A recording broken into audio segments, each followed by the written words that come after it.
안녕하십니까. 김포창조의 아침 미술학원 디자인 입시반 전임 오시온 선생님입니다. 오늘은 2022학년도에는 미술 입시 전형이 어떻게 바뀌고 과연 또 우리가 그거에 따라서 어떤 전략을 세워야 되는지 그거에 대해서 함께 보는 시간 갖도록 하겠습니다. 한번 보실까요? 입시는 전략이다. 2022. 자, 한번 1페이지고요. 2페이지 넘어갑니다. 짠!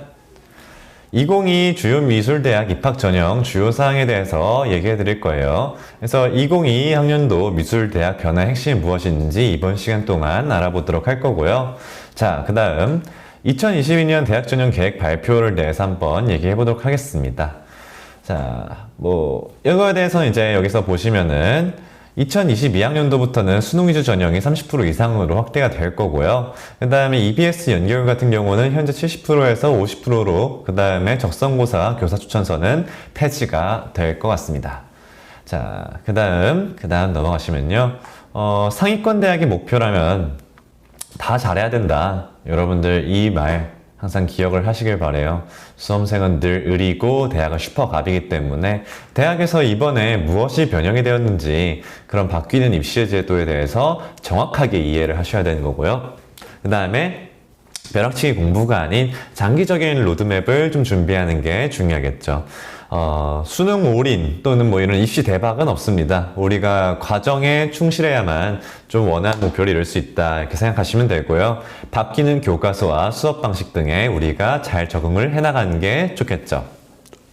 결국 여기서도 보다시피 입시 전략은 약간의 확률을 높일 뿐이고 결국 기본에 충실한 학생들이 입시에 강하다는 거 그런 거 우리가 확인할 수 있겠죠. 자, 다음에 보실까요? 자, 2022년 미대 입시 포인트. 자, 2021학년도 대학 입학 전형의 틀은 대부분 유지합니다. 정시 모집의 인원은 소폭 증가하는 것처럼 이제 보일 텐데요. 상위권 미대 같은 경우는 정시에서의 수능의 비중이 약간 올라가고, 그 다음에 중하위권 미대 같은 경우는 수시에서 실기 비중이 올라가고, 정시에서는 수능 비중이 올라갑니다. 그래서 수시는 실기, 또 정시는 좀 수능 성적이 중요하다는 거를 이제 학교들에서 그렇게 만들고 있는 거겠죠. 자, 그 다음 전년 대비 이제 수능 비중이 높아진 학교들이 몇 개가 있어요. 자, 보시면 이제 중앙대와 한양대, 상명대. 자, 수능이 2021년 정시에서는 40%였다가 2022학년도 정시부터는 55%로, 그 다음에 상명대 서울은 52%로 오른 거 확인할 수 있고요. 명지대, 가천대 같은 경우도 마찬가지입니다. 삼육대 같은 경우는 이번에 수능 20에서 22학년도 정시에는 60으로 꽤 많은 상승을 이제 보이고 있다는 거 확인할 수 있겠죠. 자, 그래서 2022학년도 미술대학 한 줄 요약 이걸 한번 해볼게요. 자, 서울대 같은 경우는 일단 동양화, 서양화, 그리고 조속과가 수시에서 이제 뽑는 거고요. 정시나곤에서는 디자인과, 공예과, 동양학과 이렇게 이제 볼 수 있습니다. 홍대 같은 경우는 수시에서 학교장 추천자 전형이 이제 신설이 됐고, 정시에서는 이제 수능 반영비가 변경이 돼서 영어 20, 그 다음에 국어, 수학, 탐구 중에 택 2개에서 각 40%씩 이렇게 확인할 수가 있고요. 그 다음에 이제 국민대 같은 경우는 수능 국, 수, 영, 탐 모두 응시를 하는데, 국어, 영어는 필수고, 그 다음에 수학과 탐구 중에서 택 하나를 하게 됩니다. 자, 이대 같은 경우는 이제 정시 모집 인원이 조금 확대가 되고, 그 다음 수시에서는 수능 최저학력 기준을 2개를 적용하는데, 2개 합해서 6 이내로, 그 다음에 실기고사 내용이 변경이 됩니다. 건대 서울 같은 경우는 정시 나곤에서만 모든 학생들을 뽑고요. 수시 모집은 하지 않습니다. 그 다음 이제 성균관대랑 고려대 같은 경우는 정시 나곤에서 정시 가곤으로 군 변경이 이루어지고, 그 다음에 이제 한양대 에리카는 정시 모집 인원이 확대되고, 말씀드렸다시피 수능에 대한 반영비가 확대되기 때문에 실기는 45%, 그 다음 수능은 55% 이렇게 이제 적용이 됩니다. 중앙대 같은 경우도 마찬가지로 수능 55, 그 다음에 실기 45에서 마찬가지로 수능 비중이 올라가고요. 중앙대 안성 같은 경우는 학생부 교과 전형이 수시에서 폐지가 되고 정시 실기 전형 인원으로 이렇게 이동을 하게 됩니다. 그 다음 보실까요?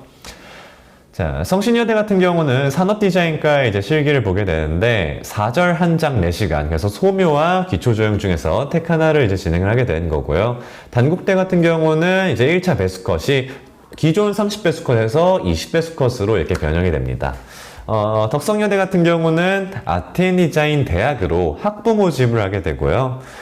상명대 서울 같은 경우도 마찬가지로 수능에 대한 비율이 52%, 실기 48%로 수능 비중이 증가합니다. 세종대 같은 경우가 이번에 기초디자인이 신설돼서 패션 디자인과의 경우 기초디자인 또는 인체, 색채, 소묘 중에 선택을 해가지고 진행을 하게 되고요. 인하대 같은 경우는 사고의 전환이 패치가 돼가지고 기초디자인 단일 실기로 이제 보게 됩니다. 명지대와 가천대 모두 수능에 대한 비중이 증가해서 수능 60, 그 다음에 실기 40%, 가천대 같은 경우는 이제 기초디자인과 기초소양 중에 택 1을 해가지고 진행을 하게 됩니다.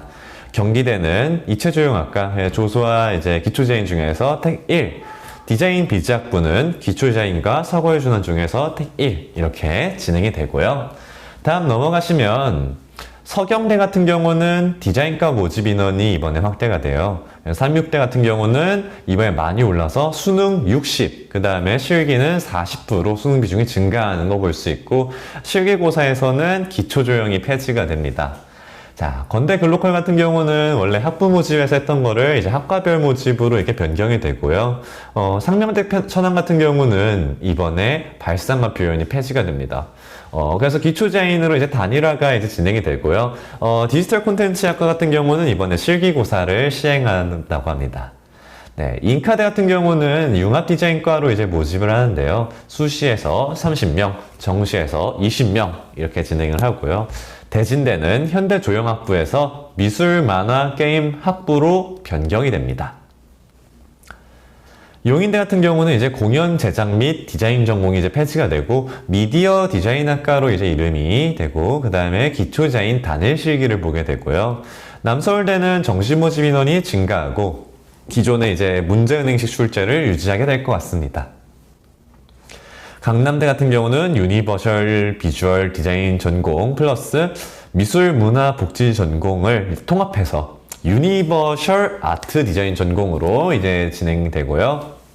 다음 보시면 이제 여기까지가 포인트였고요. 2022년도엔 이제 전체 모집 인원이 좀 감소한다는 거, 그 다음에 정시 모집 인원이 증가한다는 거, 이 부분에 대해서 말씀드리도록 할게요. 자, 보시면 2021학년도 같은 경우는 이제 합계로는 34만 7,447명, 2022학년도에는 34만 6,553명으로 한 1,000명가량 좀 줄어든 거 확인할 수 있고요. 수시 모집과 정시 모집의 비율을 확인하더라도 약간 수시 모집의 비율이 조금은 줄었다. 이 부분 확인할 수 있습니다. 자, 2022학년도 수도권 46개 미술대학을 이렇게 봤을 때 디자인 계열입니다. 수시를 더 많이 보는 학교 또는 정시를 많이 보는 학교가 나뉘는데, 이제 수시를 많이 보는 학교는 27개, 그 다음에 정시는 이제 19개, 맞나요? 19개 이렇게 보게 되고요. 그래서 수시를 더 많이 보는 학교, 정시를 많이 보는 학교, 정시 많이 있는 학교들이 나뉩니다. 자, 그래서 이렇게 확인해 보시면은 되고요. 학교별로 이제 정시에서 몇 명, 수시에서 몇 명 뽑는지 확인할 수 있고요. 서울대 같은 경우는 수시가 조금 더 많고, 한예종은 이제 수시에서만 뽑는 거 확인할 수 있죠. 홍익대 수시, 국민대 같은 경우는 정시에서 더 많이 뽑고요. 이화여대도 마찬가지, 건국대 같은 경우는 정시에서만 뽑습니다. 자, 그러면은 우리가 미대를 합격하기 위해서는 전략을 세워야 되는데 어디를 이제 지원하는 게 좋을까, 그 부분에서 아셔야 되는데, 수시 같은 경우는 학생부가 좋거나 실기력이 좋은 학생 또는 학생부 수능 둘 다 안 좋은 학생이 유리하고요. 정시 같은 경우는 수능이 학생부보다 좋거나 실기 시작이 느린 학생들이 좀 더 유리하다고 볼 수 있습니다. 네, 그러면은 지금까지 2022학년도에는 어떤 식으로 이제 변화가 생기고, 그 다음에 기본적인 전략은 어떻게 가져가야 되는지, 학교별로는 이제 어떤 차이가 있는지에 대해서 알아봤는데요.